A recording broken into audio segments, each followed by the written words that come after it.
It's not a future based on wishful thinking or utopian idealism, but a future that will be defined by our collective efforts to safeguard and secure our most vital national interests. Under the leadership of President Trump, who has over the past year shown repeatedly what it means to defend American national interests, from Nicolas Maduro in Venezuela to Midnight Hammer to cartel drug boats to epic fury, we have restored a proactive and realistic approach to our own national defense, reestablishing deterrence. Now, when I was in the United States Army as a young lieutenant, the motto of my first rifle platoon was, "Those who long for peace must prepare for war." It's a simple truth that makes as much sense tactically as it does strategically. But today I want to lay out what this return to realism means for the most consequential region in the world, the Pacific. And as the 2026 U.S. National Defense Strategy makes clear, we are charting a new course for our alliances and partnerships, one that is grounded in the realities of power and interests. It is a course that will leave America stronger, our allies and partners more capable, and the Pacific region more stable and secure. The foundation of this new approach is moving away from a model of dependency and toward one of true partnership, embracing a perspective that our partners in Asia have understood for decades. Now, perhaps because of distance, or perhaps because of the hard-learned lessons of history, the default Asian lens on America has been clearer and far more pragmatic than in other regions. Our partners in Asia have long understood that the bedrock of a durable partnership is not based on idealistic values, but on the concrete alignment of national interests. There is undeniable strength in this clarity, and it's what makes our Pacific allies and partners such reliable counterweights in the face of regional threats. When our interests align, we act together with focused resolve. When our interests diverge, we adjust pragmatically, without the drama or the moralizing. I think Western Europe might take note. This is the mindset we fully embrace. The era of the United States subsidizing the defense of wealthy nations is over. We need partners, not protectorates. We seek alliances built on shared responsibility, not dependency. This is the maturation of our alliances in a new era. It's a vision that puts our alliances on a sustainable footing, ensuring they are fit for the challenges of this century, not the last. This shift is not a matter of choice, it is a matter of strategic prudence. The National Defense Strategy makes clear that the old toothless, utopian, and globalist course of foreign policy was headed for a disaster. That all changes under President Trump. Our approach is one of flexible, practical realism that looks at the world with a clear-eyed perspective that is essential for serving vital interests. And nowhere is this clarity more important than in the Pacific. This region has profound implications for U.S. security and prosperity. It's the world's largest and most dynamic market area. It's why our National Defense Strategy directs the Department of War to set the military conditions required to achieve a lasting and favorable balance of power in the Pacific region. When we look across the region today, there is rightful alarm regarding China's historic military buildup and the expansion of its military activities in the region and beyond. We share a clear-eyed assessment of that security environment and a mutual understanding that a Pacific dominated by any hegemon would unravel the regional balance of power and undermine the equilibrium we all seek to preserve. The Department of War is working with the utmost focus to prevent any such unraveling. We do not approach this challenge with needless confrontation, but with a posture of measured and deliberate strength. Our focus is strong, quiet, and clear. Strong, quiet, clear. Clear about our intentions, our priorities, and our ability to deliver on the administration's goals. This is a model our Asian partners vastly prefer and have long followed. Our allies across Asia do not seek constant escalation, rhetorical theatrics, or a region defined by public confrontation. What they want, and what the United States delivers, is strength that is disciplined, resolve that is steady, and leadership that is confident enough to speak and walk softly while carrying a big stick. What we seek, and what the president has constantly articulated, is a genuinely stable equilibrium that works for Americans as well as our allies, a favorable but durable balance of power in which no state, including China, can impose its hegemony and hold the security or prosperity of our nation and our allies in question. The United States seeks to preserve the conditions that have long underwritten peace and prosperity in this region. We are the power working to sustain equilibrium, not to disrupt it, plain and simple. We defend a status quo that has enabled extraordinary growth and opportunity across the region. Our interests in the Pacific are significant, but they are also scoped and reasonable, defined by a favorable balance of power in which sovereignty is respected, commerce flows freely, and nations retain the freedom to make their own choices. This is the balance America upholds and will not allow others to overturn. Under President Trump's leadership, relations between the United States and China are better than they've been in many years. President Trump and this administration seek a stable peace, fair trade, and respectful relations with China. It's not a coincidence that this has happened. Strong, quiet, but clear is the right recipe for stability. Just 2 weeks ago, President Trump and President Xi engaged in direct discussions in Beijing that reinforced this very foundation. I bore witness to their hours of candid conversations. It was truly historic. They agreed that the United States and China should build a constructive relationship of strategic stability based on fairness and reciprocity, reaffirming that while our nations will vigorously protect our respective interests, we can secure practical, mutually beneficial agreements where our interests align. Now, all of that said, my job at the United States Department of War is to provide the military strength to support President Trump's visionary and realistic diplomacy. It's our essential responsibility at the department to ensure that the president is always negotiating from a position of unquestionable strength in order to sustain peace here in the Pacific and around the globe. To ensure our military might preserve stability, we will pair it with a clarity of intent, which is why we are meeting more frequently with our Chinese counterparts. By maintaining open lines of military-to-military communication, we can coordinate, deconflict, and reduce the risk of miscalculation. This dialogue is not a sign of capitulation in either direction, but a practical guardrail, ensuring the relationship our leaders seek at the top is preserved at every level. And while a decent peace is our goal, make no mistake, America is a Pacific nation, and we insist that China respect our long-standing position in the region, and not just insist, but maintain the manifest military strength to underwrite it. Now, to get that job done, we are changing the playbook.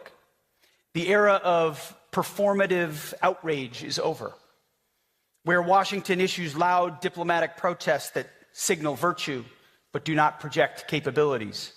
Going forward, we will be intentional about how and when we communicate. And we will lead first and foremost with actions. As I said, strong but quiet. Big stick, speak softly.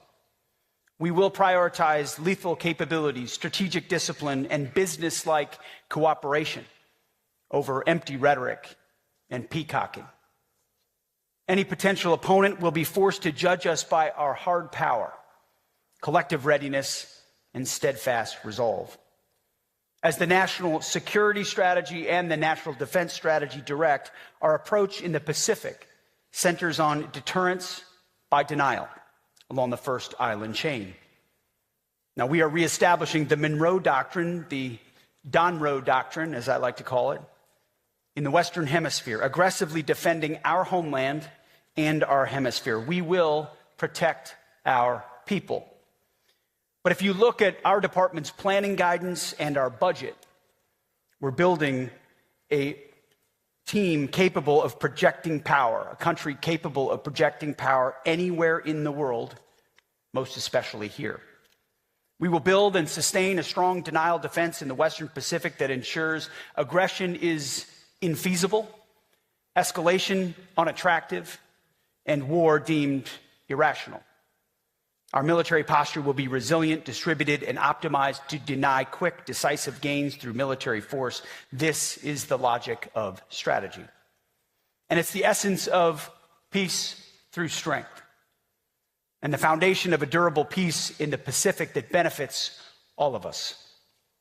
We all benefit from such a policy because our quiet but clear strength will lead to stability and peace. But this is not a burden America can or should carry alone. A favorable balance of power requires capable allies with real military strength, real industrial capacity, and real political resolve. For too long, the security of this region has rested disproportionately on American military power, while many of our allies and partners allowed their own defense capabilities to atrophy. That's a bad deal for the American taxpayer, and it's an unsustainable crutch for our allies and partners. Instead, we are all best off when, based on our comparative advantages, we all contribute to the shared goal of peace and stability. This is not a my way or the highway approach. We are ready to work with all of you, where you are, based on your own situation, your own geography, and your own cultural, political, and economic realities, to ensure that a Pacific free of any dominant hegemon is secured. And that's why a core line of effort in our national defense strategy is to increase burden sharing with U.S. allies and partners, and simultaneously empower them to contribute to our collective defense. This is no longer an afterthought. It's an essential ingredient of our strategy. President Trump has been crystal clear about this from day one in his first administration and now in his second. Alliances only work when they are true partnerships. It is a two-way street. You don't have a strong alliance unless everyone has skin in the game. No freeloading. History is not over. Alliances are not judged by the number of flags, but by the number of formations. We don't need more conferences. We need more combat power. I'm sorry to say this here. Less Shangri-La, more ships, more subs. For too long, polite pleas from our European allies to spend more on their own defense fell on deaf ears. They are finally playing catch up, and we let ourselves get distracted by empty globalist rhetoric about the rules-based international order, while European capitals threw open their borders and hollowed out their militaries. You can have all the rules you want, and rules are great.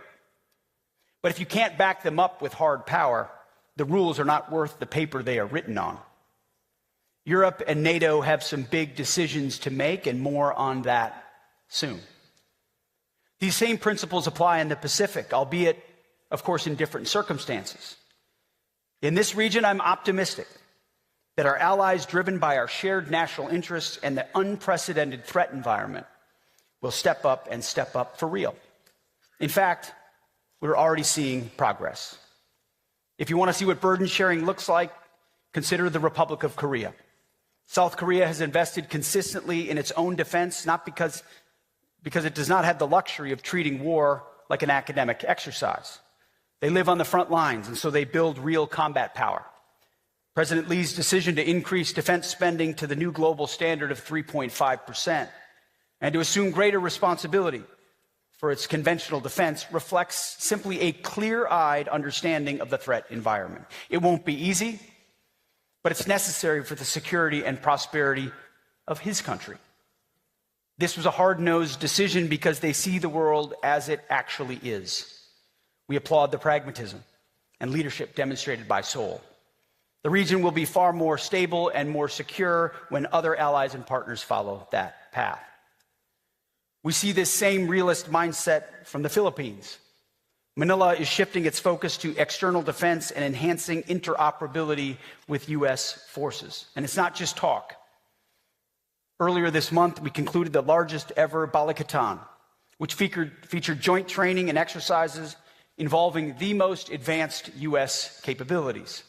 The Philippines is also investing more to modernize its military and its Coast Guard, with President Marcos signing a budget this year that includes a 12% increase in defense spending. This spending increase will fund the Philippines' multi-year effort to develop a modern, technologically advanced, and interoperable force that can plug in and fight alongside American warfighters. We're seeing a similar and critical shift in Tokyo. Japan is taking concrete steps to accelerate its defense transformation. Together, we are enhancing our force posture and investing in the right capabilities. We're not at the finish line yet, and there's still some heavy lifting ahead, but the momentum is headed in the right direction. We have high expectations of our Japanese allies, and together we can and must each pull our weight to strengthen the U.S.-Japan alliance.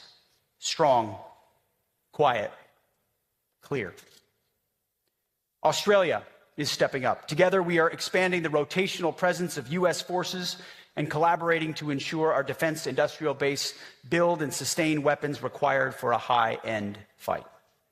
We appreciate Australia's investment in real combat power and the commitment to integrate more deeply with the U.S. Joint Force.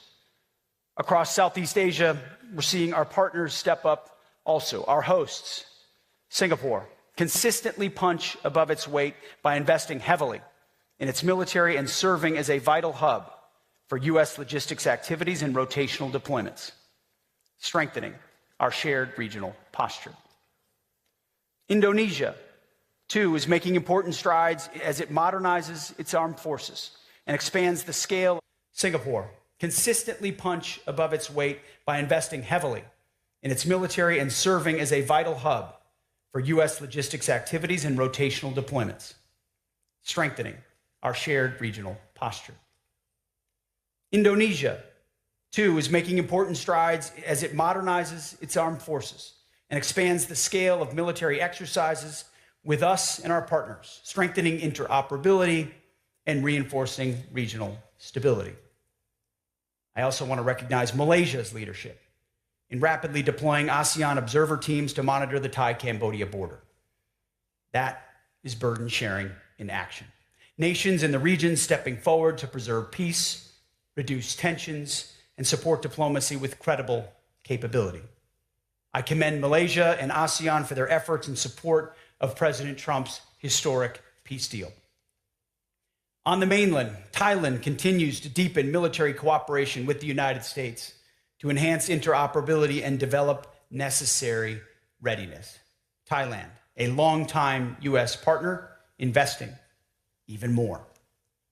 We're also seeing the same seriousness of purpose from Vietnam. Hanoi is diligently modernizing its maritime capabilities while expanding pragmatic defense cooperation with the United States. Vietnam is a great example of how nations with distinct histories and different political systems can work together in practical ways, advancing discrete efforts where our interests align to maintain a stable regional balance. And in South Asia, India is a critical anchor to hold the line. A powerful India acting in its own self-interest advances our shared goal of maintaining a balance of power across the region. India is modernizing its military to carry its share of the security burden, particularly in the Indian Ocean. It's building out the heavy industrial and logistics capacity to sustain high-end military operations, including the ability to repair and maintain our shared platforms and support U.S. Navy vessels operating forward in the theater. We've also committed to pursuing co-production with India to advance capabilities like Javelin anti-tank guided munitions. Real, tangible steps to improve the collective readiness of our forces. This kind of industrial muscle isn't just a long-term goal, it's an immediate operational imperative. And the United States Department of War is leading the way. America is undergoing a historic national manufacturing mobilization of our defense industrial base. We will produce the best weaponry in the world at scale, at speed, and at a reasonable price. This is my personal commitment to all of you, and it is our president's demand. And it's why President Trump, after spending $1 trillion on defense last year, plans to make a generational investment of $1.5 trillion on defense this year to unleash America's arsenal of freedom and expand America's military dominance for decades to come, a generational investment. President Trump is setting the gold standard. We demand 3.5% from our allies and partners, and we are going well beyond that number. We expect every single ally and partner to match that kind of resolve. For those nations that rise to this challenge, that embrace responsibility as true partners, the benefits will be clear. As our strategy states, we will prioritize working with model allies, those nations who are most capable, clear-eyed, and ready to defend their national interests. For those nations, we are moving them to the front of the line. Expedited arms sales, deep industrial base collaboration, expanded intelligence sharing. The list goes on, the benefits many. But for those who believe they can continue to free ride on the generosity of the American taxpayer, hear us now. Those days are over. Allies who refuse to step up and carry their own weight for our collective defense will face a clear shift in how we do business. President Trump believes in helping countries that help themselves. And the United States Department of War feels the exact same way. That is the nature of burden sharing. It's what we owe each other, and most importantly, what I owe the American people and my troops, the most precious asset we have. The world today is unforgiving. And that's why this bold path is a matter of strategic necessity. We have a responsibility to our people to shape the world that comes next. And under President Trump's leadership, that is exactly what the United States of America is doing. The U.S. War Department is advancing an America first, peace through strength, common sense agenda. We are reviving our warrior ethos inside our ranks. We are rebuilding our great military, and we are reestablishing the deterrence that was so dangerously allowed to erode under the Biden administration. Under President Trump, we have the most powerful and capable military in the history of the world. But our approach is not one of isolation. America first does not mean America alone, but it means realist engagement with a clear eye toward defending our most vital national interests. It's an approach that values actions over words and sees alliances as true partnerships, measured by the sovereign strength and capabilities brought to bear by each member. Practical, interest-driven models of partnership is not a cynical compromise, but instead the most realistic and reliable foundation for enduring peace in the Pacific. Our approach asks Pacific nations to do what many are already eager to do: invest seriously in their own defense, contribute more to collective security, and work with the United States in pragmatic ways that advance our shared interests. If there was a thesis statement for my remarks this morning, it would be this: join us in embracing this vision, in building a team of strong, self-reliant nations fully capable of defending their own sovereignty while contributing to our collective security, in preserving the favorable balance of power that benefits all of us. strong, quiet, clear. I've said this before, but it bears repeating again and again. Those who long for peace must prepare for war. From my first platoon to the first island chain. Let that remain at the forefront of our minds because we all long for peace. That time is now. The challenges we face are real, but so is the opportunity before us. We must meet that moment. And may Almighty God bless all of our troops in harm's way. Thank you very much. Thank you so much. Thank you. Secretary Hegseth, thank you so much for your remarks and the great clarity of your message. And if you allow me one comment, we are the Shangri-La wish ships, searching for wisdom, but with a very clear sense that one needs to invest in combat power and capability, as you so eloquently underlined. We've got about 30 minutes for conversation now, and we'll collect a few questions. But I see actually that the Minister of Japan, Koizumi-san, would like to intervene. So I might turn to him first, actually, and get him to make his comment. Your microphone is live now, Minister. Thank you very much, Pete, Secretary Hegseth. Thank you for your remarks and very powerful speech, which was strong, not quiet, and clear. I appreciate I've been in close communication with you. I safely feel the unwavering commitment by the US.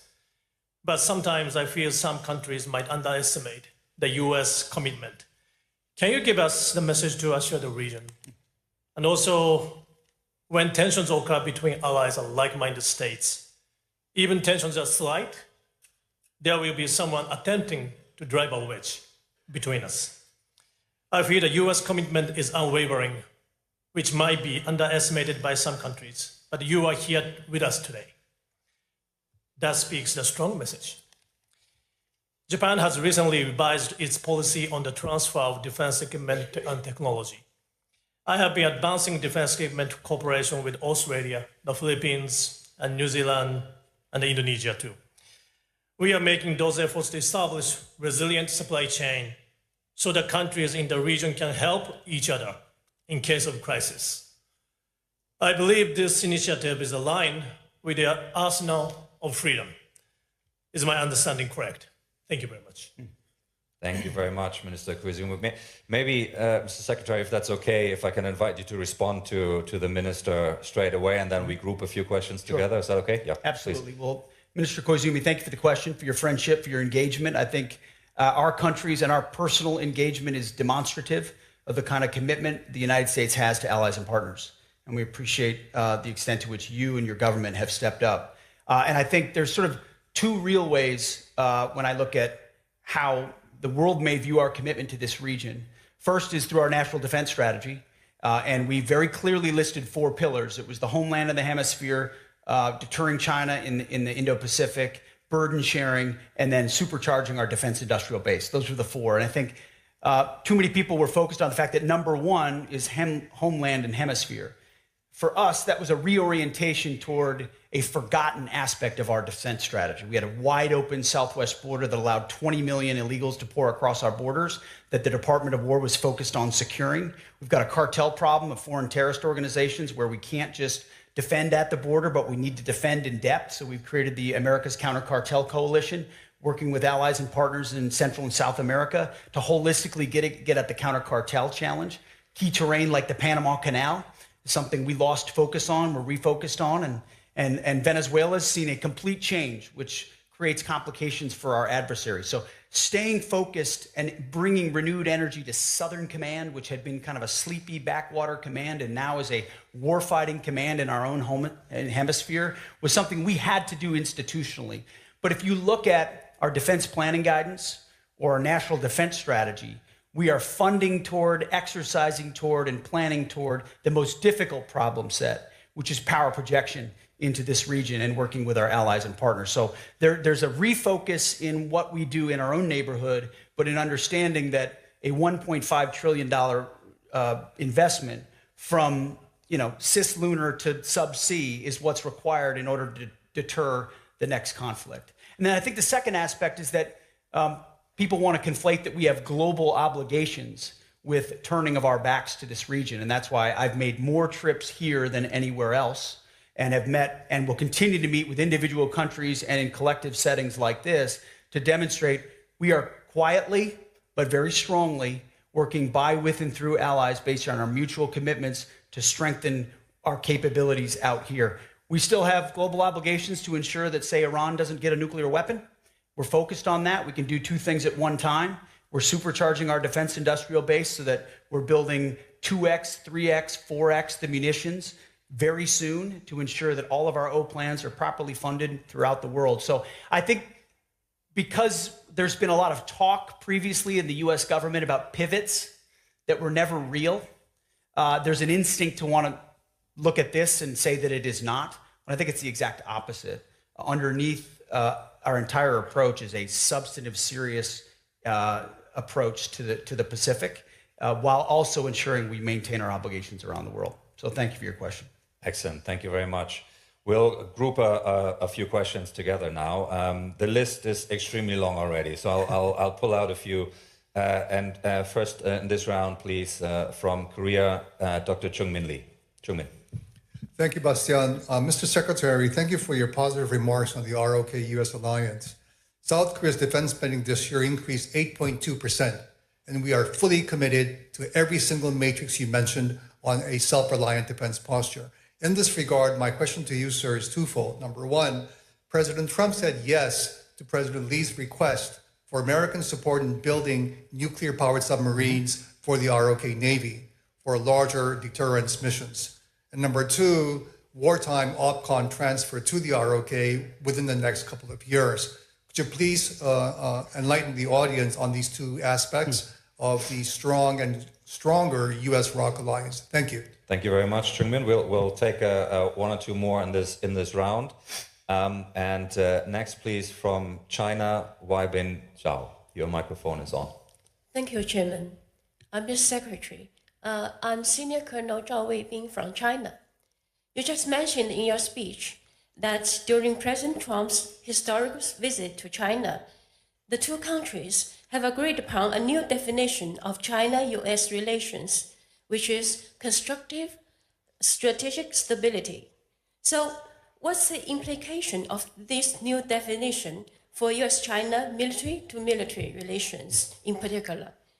As the head of the War Department, how would you implement the consensus reached by the two heads of states in real tangible steps rather than peacocking? Yes. So how would Pete bring peace in and war out? Bring cooperation in and confrontation out. Thank you. Thank you very much. And we'll take from the United States, Douglas Greenlaw. Secretary Hegseth, thank you for your principled leadership of the Department of War. Under your leadership, the Pentagon has placed a major emphasis on the key core principles like lethality, reconstruction of the defense industrial base, including accelerating innovation by leveraging private capital and commercial technology. What would you like to see from private capital to help scale these innovations, including internationally, so they can be useful not just to the US, but to the defense posture of the Indo-Pacific? Thank you very much. I see we have a young leaders group here as well, and I want to get in one of the younger voices in the room as well. So if we can please get from Pakistan, Tanzila Khalil, your microphone is on. And then we'll return to the Secretary. Thank you. Thank you, Mr. Secretary. Recently, it was identified by the Director of National Intelligence, Tulsi Gabbard, that Pakistan's potential ICBM capability as a future threat for the US. I wanted to seek your comment on how do you assess India's long-range missile capability, particularly in terms of the recent test of Agni 6 ICBM with a range of approximately 12,000 kilometers. which could potentially place some parts of Europe and America within reach. Thank you, sir. Thank you very much. So we've got a summary of the themes there as well. So, Mr. Secretary, can I invite you to weave your way through these various comments? I can't weave as well as my boss can. Not possible. First on Korea, I see General Brunson is here, our commander, who does a phenomenal job there, ensuring that partnership is realized and deepened every single day. And I think it really does exemplify the kind of partnership, and that's why I led with the remarks about what South Korea's done. I was there when the president talked about nuclear power submarines. I think it's an important capability. I think we're looking for allies willing to expand subsea capabilities that produce real dilemmas. And I think that's what we recognize is that our undersea warfare capabilities is unmatched, substantially unmatched, and creates a lot of strategic dilemmas for potential adversaries wondering where we are and what our capabilities may be. Allies and partners seeking similar capabilities in their own defense and in regional stability makes a lot of sense to us. So I think when you're working with and talking to President Trump, someone who's willing to think outside the box and shake up sort of a stale view of what may or may not be possible, expand the Overton window, asks like that are important. And I think you'll see an acceleration in our willingness to come alongside countries that want to run quickly. Now, there's challenges, and how we get past them will require collaboration, but we're very much committed to that. And then as far as wartime OPCON transfer, the general and I have spent a good chunk of time recently talking about that. We met recently in the Pentagon with your Minister of Defense on that very topic. And frankly, it's a breath of fresh air for an ally to want to take more control more quickly. And that is an instinct we want to continue to incentivize. And I think we have to find the balance of where our military O-plans and the responsibilities that U.S. uniformed members have had for decades now is honored as we phase over to wartime OPCON transfer for the Republic of Korea, which we welcome the fact that they want that. And I think it provides even more optionality for both the Koreans and the United States there in the peninsula going forward, which is a very good thing. So I appreciate that question. The second question was from Colonel, the Chinese military. Thank you for that question. And I think I was there when the conversations were had about constructive strategic stability. I think that was a great framing from both leaders about what they want from that relationship. And I think it's hard to understate the importance of the, books have been written about the importance of interpersonal diplomacy and how strong it can be. I think in this particular case, it's quite meaningful. I think there is a mutual respect, a recognition of capabilities and power, and how that could be most usefully leveraged in the world today with both powers. That I want to reassure this audience, I think it's real, I think it's substantive, and I think it's meaningful for the history of peace in the region and the world. What he has communicated to me is that manifests in mill-to-mill cooperation, that in forums like this, we maximize the opportunities to confer. I wish my counterpart was here at this conference, but I look forward to other options when we can cross paths and communicate, talk about things where often actions at sea or actions in the air are perceived differently when there's no communication than when there's an opportunity at the more tactical or operational level to talk about what deconfliction look like. And I think what you'll get from the United States is good faith engagement. Clear-eyed, but good faith engagement that we are, I understand commander's intent. And the President Trump has said we're going to establish this type of framework, and I think it's important for peace in the world. The third question was about defense innovation and private capital's role. The static model of how the United States of America procured weapons and acquired weapons was insufficient for the modern age. You effectively had 5 prime contractors who were appended, in some cases, not all cases, but in too many cases, appendages of the Pentagon bureaucracy, and had been grown accustomed to meeting the cost overruns, the time overruns, and the congressional annual system that gave everyone excuses to perpetuate that.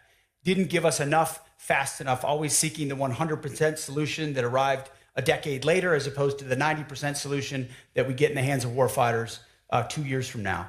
And so I think one of the unsung heroes of our department is my deputy secretary of war, Steve Feinberg. He's our secret weapon. He came from the business, truly. If you don't know him, you should get to know him. He came from the business world and has taken that very same business mindset, I think for the first time ever inside the Pentagon, and has effectively said, and there's a lot of micro aspects to this macro approach, but if you want to do business with the Department of War, we'll make a trade with you. We will give you long lead times on critical munitions that we're clearly going to be purchasing for 5 to 7 years, or platforms. We're going to move into platforms. We're going to move into ships. We're going to move into airframes, you name it. You know we're going to be buying these, and Congress has been willing to move into multi-year procurement for us, which is a statutory requirement eager committees have given us and we have to be responsible with. But in exchange for 5 to 7 years of orders, we're demanding that those companies invest in their own infrastructure. So these companies are paying for new factories, new lines, new production facilities to the tune of $50 billion of capital.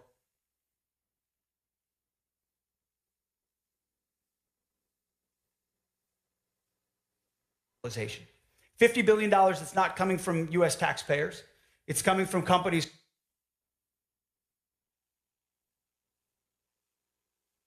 creating, which gets skin in the game for those companies as well.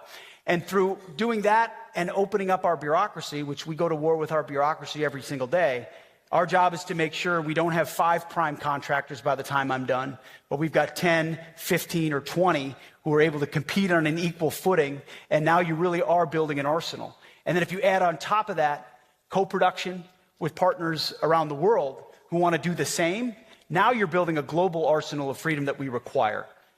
We take responsibility, we take very seriously our responsibility as the foundation for Western defense, but the more rich countries who have robust manufacturing capabilities get into the defense business, because of the reality of the moment, the more options we're all going to have. And so we welcome that and want to be a leader there. The final question was about India, Pakistan.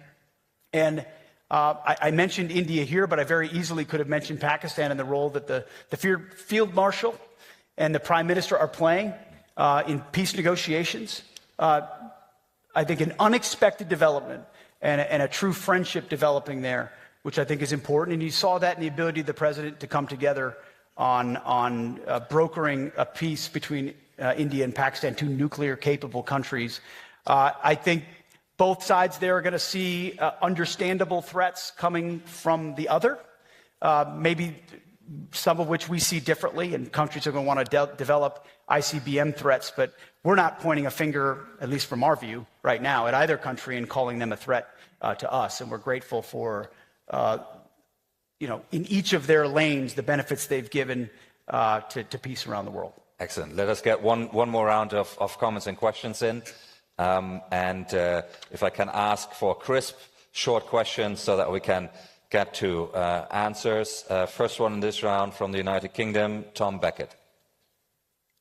Mr. Secretary, thank you very much. Noting applauding the defence procurement changes that you're making in the Pentagon, on the 22nd of May, the Acting Secretary of the Navy said that the 14 billion FMS to Taiwan had been paused to preserve stocks for Epic Fury. Looking to the future, that's fine. In the here and now, how do you reconcile that with expedited arms sales for partners? Thank you very much, Tom. We take another question from China, Dong Wang. Your microphone is on. Thank you for your speech, Secretary Hegseth.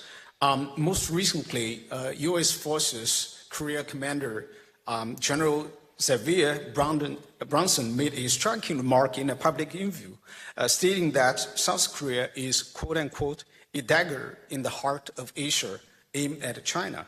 This comment stands in a stark contradiction to the spirit of a constructive China-U.S. relationship of strategic stability, which our 2 presidents agreed to build during President Trump's most recent visit to China, which you also just referred to in your speech. President Trump, in particular, has also repeatedly emphasized his desire to forge the best possible relationship with China.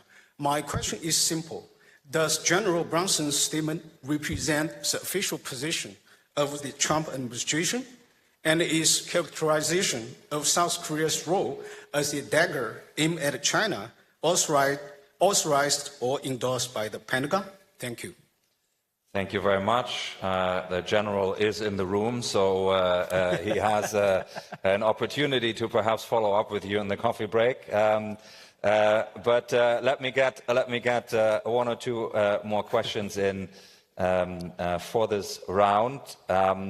And we'll next turn from India to Vipratap Vikram Singh. Vipratap. Thank you, Bastian. Secretary Hegseth, how does the Department of War expect to establish equitable cybersecurity partnerships with allies who may lack the domestic intelligence and technical capabilities? Is there a risk that this may create an overdependence on the US private sector, which might further perpetuate a protection-based model for cybersecurity in the region? Thank you very much. And we take from New Zealand, Anna, if you feel. Anna. Thank you, Mr. Secretary. I couldn't help but notice that New Zealand was missing from your list of countries there. They have recently outlined a plan to get from 1% to 2% of GDP, a long way from 3.5. Would you consider New Zealand to be a free rider? Thank you. Certainly sharp and clear question. We will take from Australia, which I think was mentioned, and our young leader group, Lee Sun. Over to you. Thank you. By order of risk to strategic equilibrium, what issues or conflicts in the region is the US most concerned about? Okay, thank you very much. And I'll just lob in one final one from Thailand. Panitan Watan Yagopon, your mic is on. Thank you. Thank you, Mr. Secretary, for your remarks. Very strong, loud, and super clear. In Thailand, I think Thai public opinion about the US is not good, given the fact that we are one of the oldest allies and benefited a lot more from trade, surprisingly. On the other hand, public opinion about China is not that bad, still very good, given the fact that the Chinese scammers are doing a lot of damages to Thai public and a lot of Chinese weapons on Thai Cambodian borders. Under your leadership, what can you do about it? And if I may, what can Thailand do more about it, in your opinion? Thank you. Thank you very much. So again, a very rich set of themes to choose from. Perhaps, Mr. Secretary, I'll invite you to address that first point on Taiwan arms sales, and then we'll get through the other questions. Yeah, I would, on the Taiwan arms sales, I would very much decouple the two, and we feel very good about our stockpiles, both how we use them and in epic fury in this historic moment. And I don't think enough credit has been given to President Trump for his willingness to take on this global threat and do so through Admiral Cooper and our CENTCOM commander in a devastatingly effective way.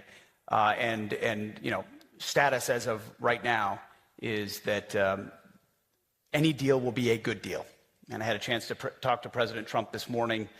He wanted me to reiterate how patient he is in ensuring that with America undertaking this kind of historic endeavor, any deal will be a good one, a great one. And he's patient in the pursuit of that because of how the implications of how that sorts out. And certainly our department, we were in a cabinet meeting just a couple of days ago, and the president said, hey, it will be a great deal. And if Iran doesn't want to make a great deal that ensures they don't get a nuclear weapon, they can deal with the guy on my left. That was the only time I've ever been accused of being on the left. And he was pointing at the War Department. And we're serious about that.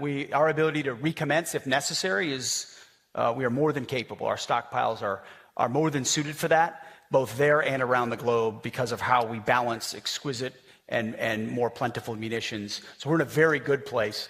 And I wouldn't, Hung Kao is fantastic, but I would not couple the two in any way at all. And I feel good about not only where we are, but where we are in future production rates as well. And I think there's been a lot of false reporting with the wrong motives about where we might be, the United States of America, and we're in a very, very strong position and feel only better about where we're going in the future. Any decision about future Taiwan arms sales, as the president said, will rest with him and as a nature of that relationship. And certainly having been there for those meetings in Beijing, there's no change in our status there. So just to clarify. Since the good general was name-checked, I don't know if he wants to say anything. I would always give the floor to an esteemed American general. General Brunson on South Korea, and then I'll take it from there if you want. I don't know if we could turn his mic on or not. Can we turn on General Brunson's mic, please? Can you press the button on the... I think if we can get some support here, please. We need to insert the badge, probably. Okay, yeah, there we go. General. Thank you. Mr. Secretary, thank you so much for that. Gentlemen, if you could please raise your hand, the gentleman who asked the question, that I might look at you directly. What I said was trying to describe the operating environment, because what's incredibly important in being strong and quiet is about being able to describe the environment wherein we're working. If you remember, the Prussian philosopher, military philosopher Clemens talked about Korea being a dagger pointed at Japan. The difference is we have to change our perspective, which is why the East-Up map is important. By changing our perspective, we take into account how others might see us in the region. We've got to be strong. We've got to have the right capabilities within the Republic of Korea, but we have to understand that those things still exist, and you have to combat those things every day.